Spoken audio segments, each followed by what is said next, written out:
President Joe Biden issuing an executive order calling for pardons of thousands of federal convictions for simple marijuana possession. Good evening, I'm Keith Cate. I'm Jennifer Lee. Thank you for joining us. The president is urging all governors to do the same since the decriminalization does not change the majority of marijuana convictions at the state level.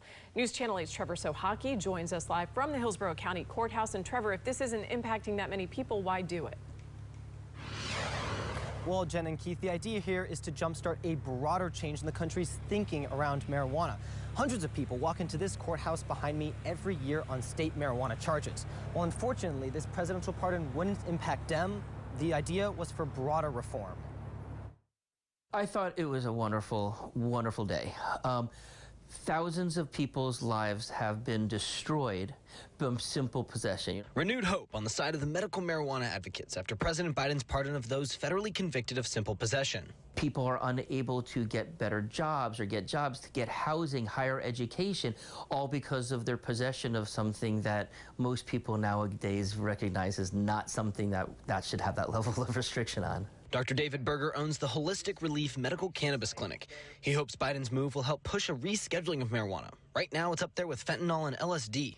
If they could reschedule it, that will also allow for research to be done. I'm glad to see that this is happening. I think it's way overdue. Defense attorney Joshua Sheridan has represented hundreds of people on marijuana charges and prosecuted his fair share in the Sixth Circuit.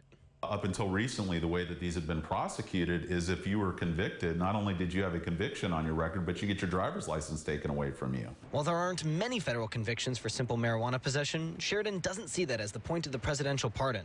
I think it's kind of a signal to the states on some level of an intent of which way the government is headed, and so it'll be interesting to see kind of what the states do now. Will it work? Well, state level, 100%. Florida, different question. Different question because of Florida politics. While medical marijuana is allowed, with a conservative governor in office, Sheridan doesn't think that Florida will be overturning those state convictions anytime soon. 8 on Your Side did reach out to Governor Ron DeSantis' office to see if he would be following suit with those pardons.